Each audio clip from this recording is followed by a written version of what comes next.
it gonna work? Nope. Today, I get to show y'all a video I've wanted to show you for a long time. I made this video around March, April time frame of 2017. That's when I just moved back to Oklahoma, fresh out the Air Force. Hey, guy. I wanted to do a YouTube channel. I had a terrible camera, terrible laptop, and I come across the old shop truck on Craigslist for sale. Decided to go pick it up, and I was going to start my YouTube channel, Yahoo Garage. It wasn't even going to be Puddin's Fab Shop, and we're about to check that out.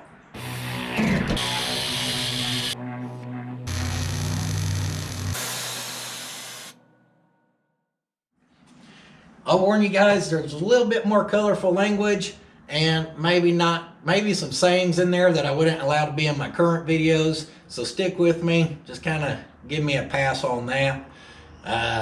But the whole build was going to be a $2,500 budget build, including buying the truck, combining it with a car I've had sitting out at my dad's since I was a kid, and see if we could build a cool shop truck for cheap. Now, without further ado, enjoy the first half of the pilot episode of Yahoo Garage.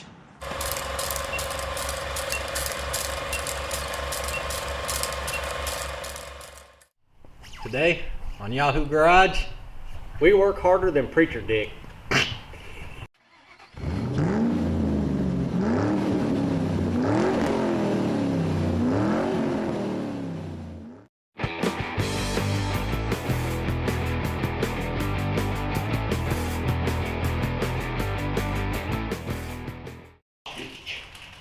What are you eating there, Jim? A Nutrageous, #1 candy bar in fucking Canada. Excuse me. First things first, we gotta get the body ripped off this thing. Yeah, it ain't gonna take itself off.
Hey guys, as you can see, we went ahead and got the body ripped off of the International.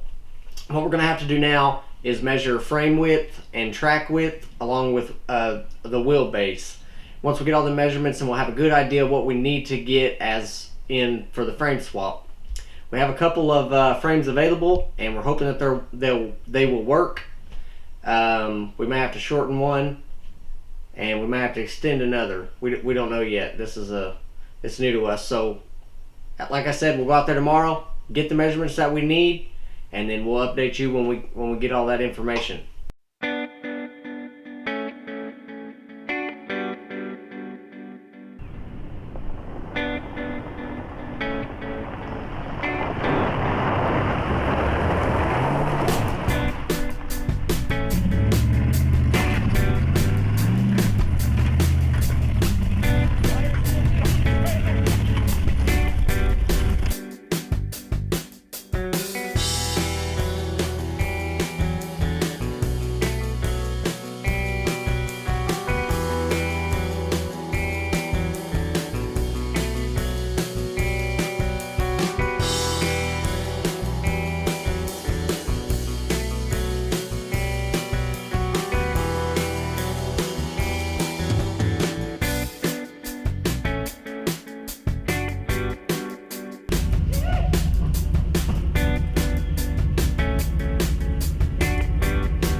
got busy working that day and then do a whole lot of narration like we should have.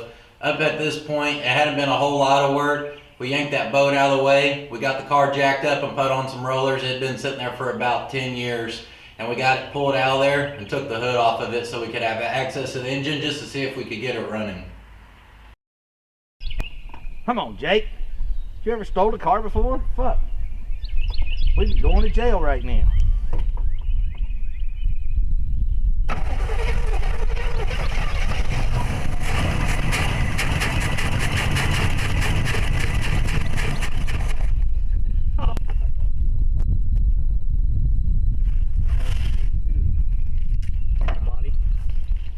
I know what I need. Yep, I knew that was coming. Don't think you'll make it home like that, though. I reckon we will, but rattlesnake hill.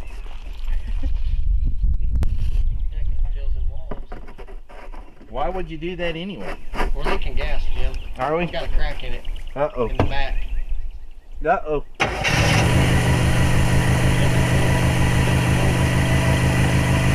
It did? Oh, yeah, it's got a bad crack in it. Damn, we didn't see that. That's about 20 minutes worth of work. Because it's been sitting on the ground for 15 years, we want to look at the frame before we go any further. Because if we go pull the frame ain't no good, we're going to pull the motor and trash the rest of the fucking car. Big Jim. Yeah. Is it gonna work? Nope. It's got some girth to her. It's pretty thick. Don't knock it on. Like an old country girl. That big old cork fed bitch. See how wide this frame is, though? Yeah, there ain't no way. There's no goddamn way. What's the matter with The track width was like 61. This frame's way too wide. Way too wide. We didn't show a whole lot of what it took to get the car running because in all honesty, it didn't really take much.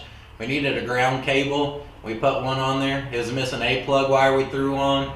We plugged a couple obvious vacuum leaks and we poured gas down the carb, and that was the first fire up you see in the footage. After that, we just put a little lawnmower gas tank on there so we could get it to sit there and idle. And it actually idled really nice. That car's been sitting for about 10 years, and that's all it took to get it going. At that point, we looked at the frame. It's obviously wide. We weren't sure where we're headed with it, but we decided since we were out there, we're going to go ahead and rip the body off of it anyways and go from there.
Well, body's off, frame's here.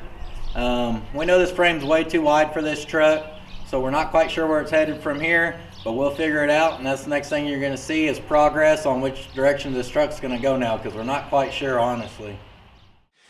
Terrible quality, terrible edit, but a fun time. I was broke as a joke at that point in my life. I was working any overtime they'd give me, which was a lot. So unfortunately, I didn't have the money for better equipment. I didn't have time, really. I'd come home at 7 o'clock and open the shop, work till midnight, and then go to work again to continue on with old Yahoo Garage. But that is probably my favorite video to watch out of any of the videos I have now. I know at the end I said I wasn't sure which direction the truck was headed. At that point, I was entertaining the idea of just doing a front clip and lowering the truck. Now I already had Stillies for a Chevy, a small Chevy bolt pattern, the Stillies that are on here actually. I had them left. I was thinking maybe we'd use the 305 and 700 R4. And long story short, I always wanted to build a chassis. So once I cut that front clip off that 84 Impala, I was like, you know what? This is the truck to learn a lot of stuff on. It's an old, ugly International. At the end of the day, if stuff don't turn out good, you know, you didn't waste nothing. I still managed to build old Gertrude in about a year time frame, and also about that time, career got right, started making better money, getting some days off, everything worked out good. A few months after that, I think I started Puddin's Fab Shop, and here we are today. Now let's take old Sexy for a quick little walk around, and you can see some of the finished details on her. It's raining, and I hate rain, but we'll pull the old accident outside. I call her an accident because I was looking for a 64 two-door Impala whenever I found this 64 C900, but a little bit better light out here, so we'll give her the walk around outside. We'll go underneath the hood first. Nothing too fancy underneath here. Try to keep her just clean and simple. The 305 from that 84 Impala was trash. We tore into it and it needed full rebuild. This is a 355 and she runs all right.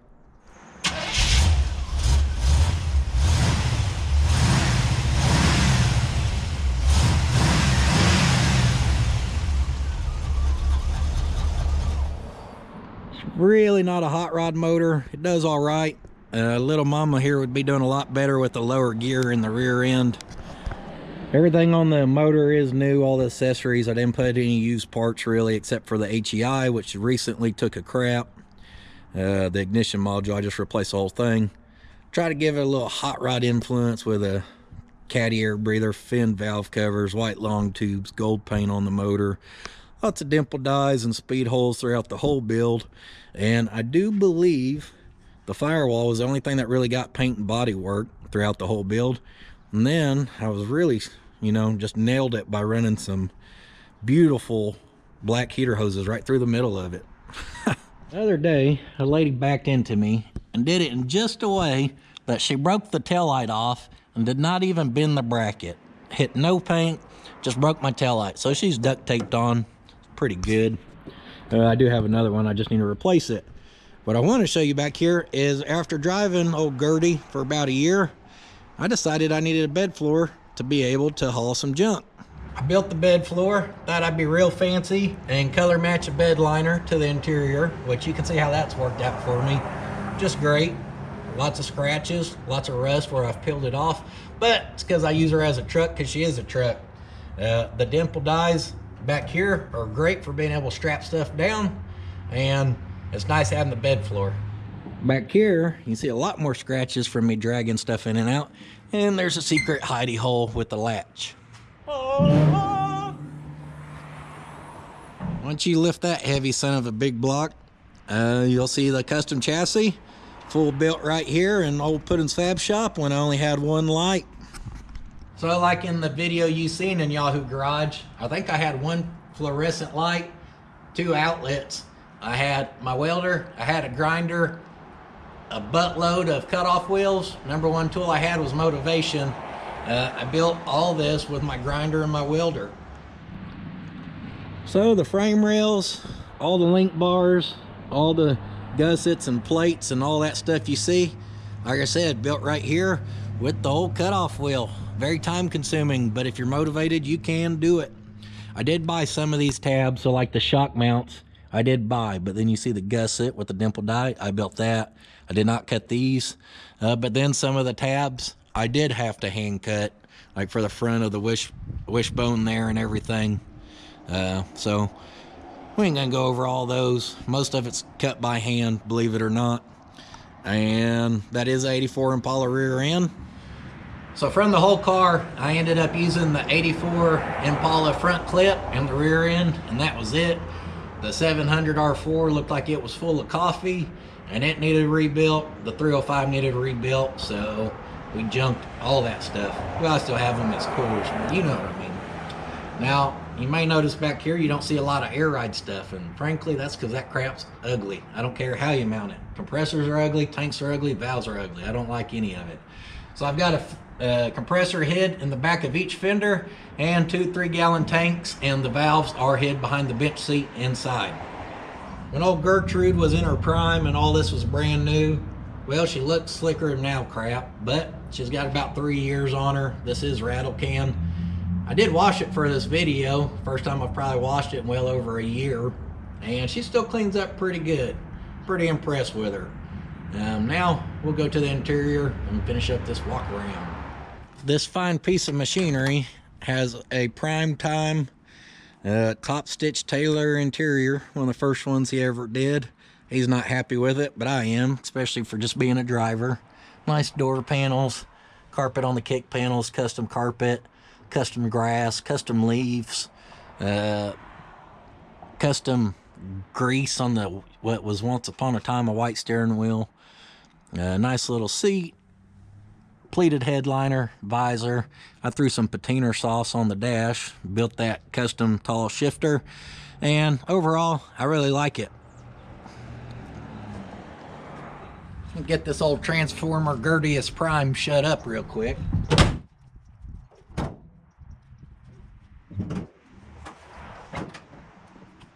And that's how a $2,500 shop truck turned into a $10,000 shop truck. Now, I know this wasn't the most exciting video, but I've really wanted to show y'all the Yahoo garage for a long time, and I wanted to do a follow-up with the truck, and I figured, hey, since we started the build of the truck technically on Yahoo garage, why not do a quick little walk around of the truck on the same video? I hope you guys enjoyed and maybe seen some of the things you've been curious about on the truck, whatever I'm trying to say. If you're new to the channel, thanks for coming and checking it out. The channel's grown a lot over the last week and a half, so I appreciate it, guys. If you do like build videos, pretty well the whole build of Edna's on the channel. And I know it looks like a lower travel law, but she's a lot more, so check out some of them. To all you guys who always come back and support the channel, as always, you guys know I appreciate it. If you're on Instagram, I'm on there at Puddin's Fab Shop if y'all want to give me a follow. And I will see y'all next time. But don't forget, sitting on your ass won't finish your project.